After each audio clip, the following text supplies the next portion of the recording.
Tervetuloa tämän viikon Bändimakasiinin pariin.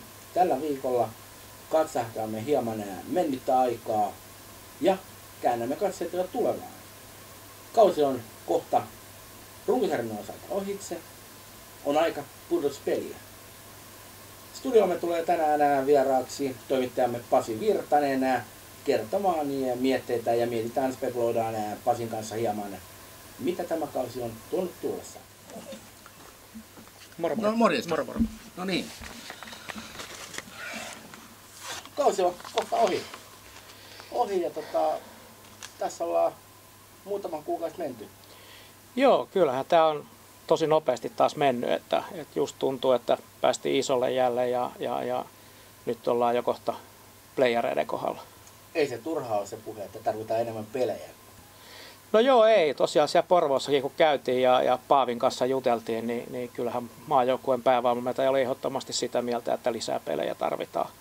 Et kyllä täytyy itse sanoa, että on ihan samaa mieltä. Vähän hassua, että me harjoitellaan suurin osa vuodesta ja sitten pelataan vaan se 3 kuukautta. Aivan. Jos otamme vähän sitä ennakkoasetelmaa, mikä kauteen lähteessä oli. Akilles oli suurin ennakkosuosikki.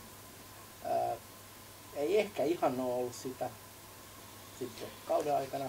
Kyllä sä ehkä oot siinä oikeassa silleen, että ne ottelut, mitä ollaan nähty. Akilleksen peli on vähän heilahdellut. Et sanotaan, että se mitä näin esimerkiksi Porvoossa Botniaa vastaan, niin ensimmäisellä puoliajalla niin Akilles oli niin kuin tosi vauhdikas ja hallitsi sitä ottelua oikeastaan ihan täysin. Niin kyllä se Botnia vaan sieltä nousi, että ei se sitten ollutkaan enää niin. Botnialla olisi ollut mahdollisuus lopussa tasoittaa ja muuta, että jotenkin ei ehkä ihan niin hyvä kuin odotettiin. Muut mediat ei oikein noterannut Veiterää ennen kauden alkua, mutta hei, Veiterä johtaa sarjaa. Me sanottiin, että Veiterä on musta hevonen.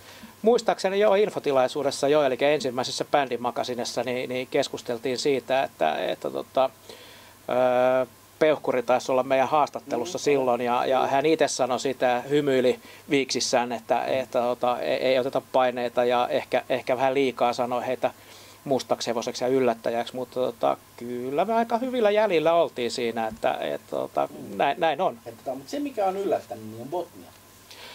Ersa on saanut sinne tavallaan niin kuin lisää sen, että nuoret pojat on harjoitellut enemmän.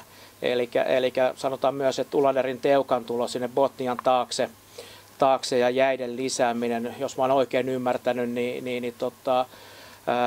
kaverit on päässyt 4 kertaa kaukalossa vetää viikolla ja sen lisäksi ne on pelannut vielä kaukalopallomatseja ja kävi yhdessä kouluun ja sitä kautta pääsi päiväjäille ja heillä on niin kuin varmaan tupla tai tripla määrä harjoituksia verrattuna moneen muuhun seuraan. IFK ei ole oikein, me odottiin enemmän. Sanotaan näin tietenkin, kun vaikka ollaankin Bändimakasinissa niin puolueettomia, mutta ehkä ne ei ole ihan, edelleen sanon, että potentiaalia ei löytyy, että kaikkea ei ole varmaan joukkueessa saanut irti. Kyllä se vielä voi playereissa olla kova sana, katsotaan. Niin. Sitten toinen oikeastaan, mikä on vähän ennakko-odotuksia näiden, niin JPS. Kävin katsomassa sitä Suomen Cupia Jyväskylässä ja näin heidän pelaavan, niin ehkä odotin jopa enemmän. Ei ole ehkä ihan niin hyvin pelannut, mitä olisin odottanut. Syytä en oikein osaa sanoa. Niin. Sitten mustajoukkueen Mikkelin kampparit. Takapakkia eniten tavallaan mennyt joukkue jollain lailla. Sääli silleen, heillä on hieno yleisö, he on saanut kumminkin Suomessa eniten sponsorirahoja ja ulkomailta asti ja siellä on silleen ollut ihan hyvää buumia, mutta ei se nyt oikein näytä toimimaan tällä hetkellä niiden peli. Tolsista, se taitaa olla niillä sijoilla, mihin sitä vähän odotettiin. Tietenkin nyt siinä on tullut paluumuuttajaa jo takaisin. Niin, juuri näin. Niin. Olssi tulee nousemaan vielä, ei se ole näyttänyt vielä kaikkea. Mitä sitten Naru kerää? Suomen Cupissakin oli kärjessä nuorta pelaajaa. En tarkoita sitä, että olisi huonoa pelaajaa. Kaveri oli todella hyvä, mutta se, että ei ehkä niin kuin riitä 90 minuuttiin tällä hetkellä ihan niin kuin koko joukkueen potku, valitettavasti. Ja viimeisenä sitten PP35. Edellinen voitto on muutama vuoden takaa. jotenkin mulla on kumminkin sellainen niin kuin olo siitä VPstä, että se ei ole niin huono joukkue, mitä sarjataulukko antaa näyttää ja varsinkin pisteet. Monessa ottelussa, kun on seurannut, tilanne on kumminkin ollut se, että VP on ensiksi johtanut. Mutta heillä on ollut myös vähän samaa, että se 90 minuuttia on ollut niin kuin heille liikaa. Siellä on hyviä pelaajia, ettei siinä mitään. Ja toivotaan, että niin kuin ne sais voiton ja se nostaisi taas henkeä enemmän ja homma rupeisi toimimaan. Me lähdemme katsomaan välillä menneitä otteluita.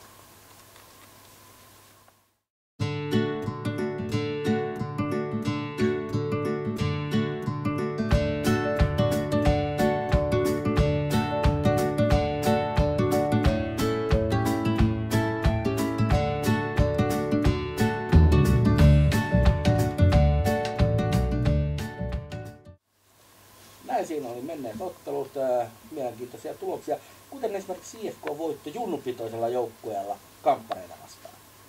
Se oli aika mielenkiintoinen ottelu. 3 junioria ja käsittääkseni vielä kaikki omi junioreita. Kyllä, kaikki. Silleen Helsingissä näyttää niin kuin hommat menevän parempaan suuntaan.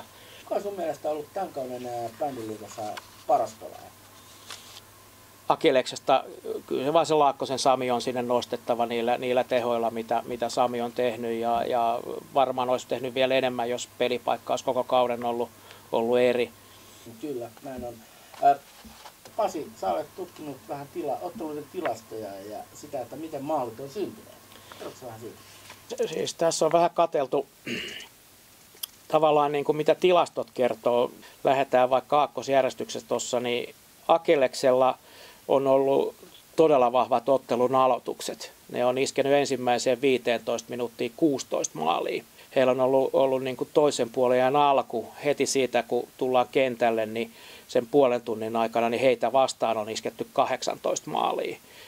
Se on aika jännä, että he aloittaa tosi vahvasti, mutta sitten toinen puoliaika niin kopissa valmentajan puhuttelun jälkeen niin ei jostain syystä mekkä ihan putkeen. Botnialla niin on taas jännää se, että he on aloittanut kanssa ensimmäinen 15 minuuttia heitä vastaan on isketty eniten maaleja, eli no okei, on siinä he toisen puolen alussa myös eli heillä on kanssa vähän ongelmaa siinä, että kun ottelu alkaa että kun peli alkaa, että toinen puoli alkaa, niin heitä vastaan isketään siinä kohtaa. Nämä seuraavaksi IFK niin IFK:lla taas on ollut sit se, että heillä on taas jännä se, että kun he tulee tuolta kopista toiselle puoliajalle, niin he on iskenyt siinä ensimmäisen 15 minuutin aikana 16 maalia. Jännää on, että oikeastaan IFK on se ensimmäinen puoliaika on ollut vähän semmoista hurlumhei tyylistä, että lähes yhtä paljon on tehty kuin päästetty ja niin kuin tavallaan jokaisella jaksolla, 15 minuutin jaksolla, niin maaleja on tehty yhtä paljon ja päästetty yhtä paljon. Sitten mennään JPS:ään ja tilastot osoittaa aika jännää siinä suhteessa, että heillä on niin kuin ensimmäisen puolen tunnin aikana jo iskenyt 24 maalia. Siinä oikeastaan niin kuin 60 minuutista eteenpäin, niin vastustaja on tehnyt enemmän maaleja. 60-90 minuuttia, niin vastustaja on iskenyt siinä kumminkin joku 13 kertaa. Mennäänkin jo kamppareihin ja se on aika jännä ehkä tällä kaudella, että he on kanssa niin kuin ollut aika vahva aloittaja. Et ensimmäisen 15 minuutin aikana ne on nakannut 11 maalia. Toisen puolen alku on ollut tosi vaikea, että sen reilu 15 minuutin aikana on isketty 10 ja heti perään vielä 7, että sen puolen tunnin aikana 17 omia. Näitähän voitaisiin niin käydä vaikka kaikki läpi, mutta otetaan sieltä VP35 vielä, jotta vähän nopeutetaan hommaa. Se on niin toinen ääripää. Sä oot ihan täysin oikeassa siinä ja niin kuin mä tuossa aikaisemmin sanoin sitä, että VP ei missään nimessä ole niin huono joukkue, mitä antaa niin kuin sarjataulukko näyttää. Mutta alut on ollut heillä hyviä. Ne on saattanut johtaa otteluun niin kuin jopa aika pitkäänkin, mutta sitten on ruvennut koliseen ja niin kuin sanoit, niin voittoja ei parin vuoteen tullut. Seuraavaksi kamppareiden matkaan hetkeksi aikaa. Mikkelissä jääpallollisesti asiat ovat hyvin.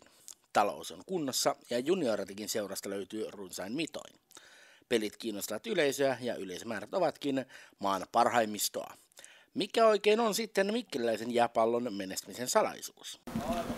No sehän on varmaankin pitkä historia. Täällä on ollut monia vuosia innokkaita jääpallohenkisiä toimihenkilöitä, jotka on tietysti luonut sen pohjan Kamppareitten seuralle. Ja nyt tietysti meillä on parantunut olosuhteet, viimeinkin ollaan saatu tekojää ja meillä on paljon semmoista mun mielestä positiivista imagoa tässä kaupungissa.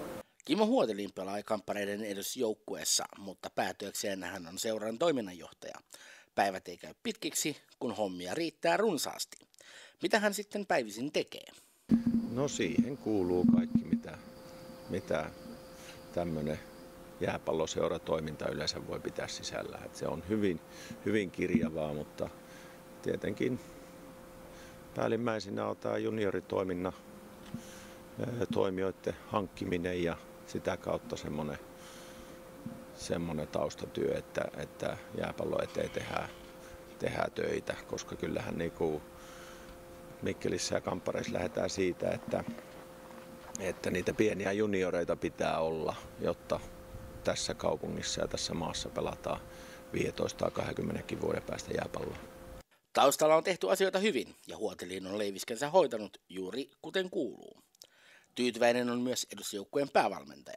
Meillä on perusasiat kaikki kunnossa. Että jos taustalla pitää olla vahva seurassa on sanotaanko vakaa talous, niin kuin aina puheenjohtaja pyytää kaikissa yhteyksissä mainitsemaan. Ja junioreita on likemmäksi ilmeisesti 200, tytöt on tullut mukaan, vetäjiä, toimihenkilöitä on eri junnujoukkueiden ja edustusjoukkueiden taustalla semmoinen 35-40 kappaletta. Koululaisturnaukset pyörii, toimintaa on, että oikeastaan yksi haaste meillä on tällä hetkellä se, että kaikkeen mennään oikein mahtua hänskiin, että saataisiin kaikille jäävuoroja. Kamppareiden kausi ei ole mennyt aivan kuten Levänen olisi halunnut. Pienet tekijät ovat vaikuttaneet siihen, että sarjasijoitus on vasta 6. tässä vaiheessa kautta. Harjoituksellisesti ei ole pystytty viemään niin kuin reenejä läpi niin kuin olisi toivottu, että on ollut kaiken näköistä pientä haastetta, mutta se nyt ei tietenkään kenenkään vika, että se on vaan siitä yläkerrasta kiinni. Jotain pikkuvammoja on ollut, mutta ne nyt kuuluu asiaan. Monta pientä asiaa meidän pitää saada vielä parannettua, niin ollaan keväällä tapissa. Mikkelissä oli tarkoitus laajentaa huoltorakennusta, mutta se meni vielä puihin. Laajentamisen aika on sitten myöhemmin. Toiminnanjohtaja Huotelin keskittyy jatkossakin päivittäiseen tekemiseen. Mutta miten onnistuu toiminnanjohtajan ja pelaajan roolin yhdistäminen? No, pelihommathan on mun harrastus, että sen kun muistaa, että tonne koppiin kun menee, niin sitä on yksi pelaaja vain niin sanotusti. Ja se on tietysti ehkä muiden arvioinnissa, miten se on toiminut, mutta itsestä on tuntunut toistaiseksi ihan hyvältä.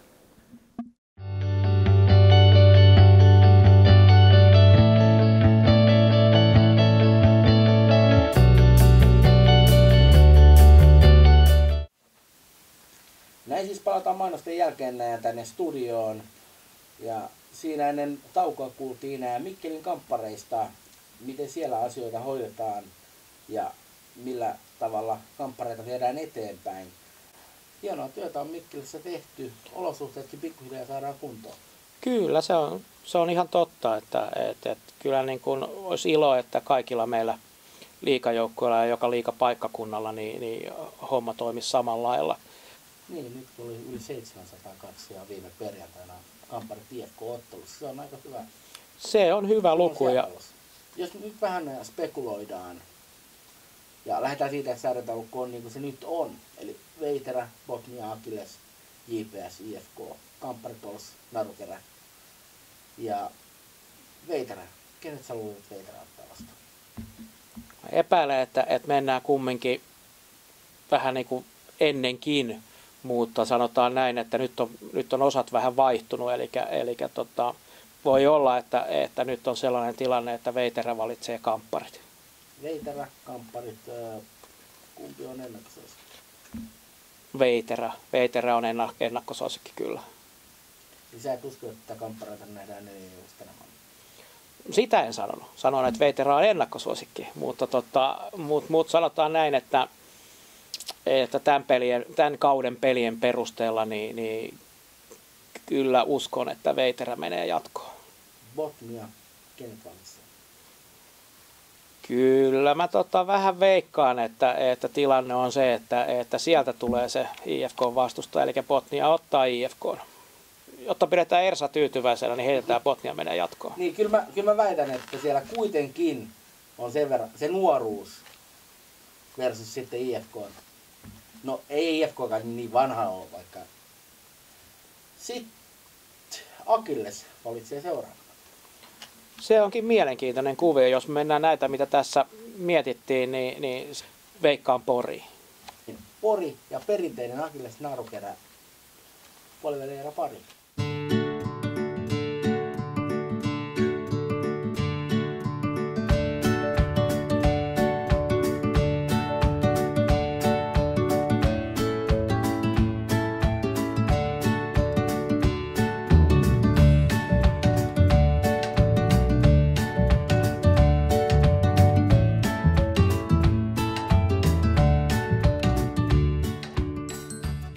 Vedä ruikkunen jofannööriin kireemmälle, ettei pääs räjähdä, kun tykität tota skeidaa.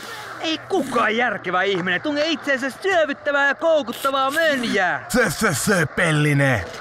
Tähän mitään koukkuu jää. Kyllä jää. Nuuskan sisältämä nikotiini aiheuttaa voimakkaan fyysisen ja henkisen riippuvuuden nopeasti. Nikotiinin himo aiheuttaa levottomuutta, ärtyneisyyttä, keskittymisvaikeutta, päänsärkyä ja unettomuutta.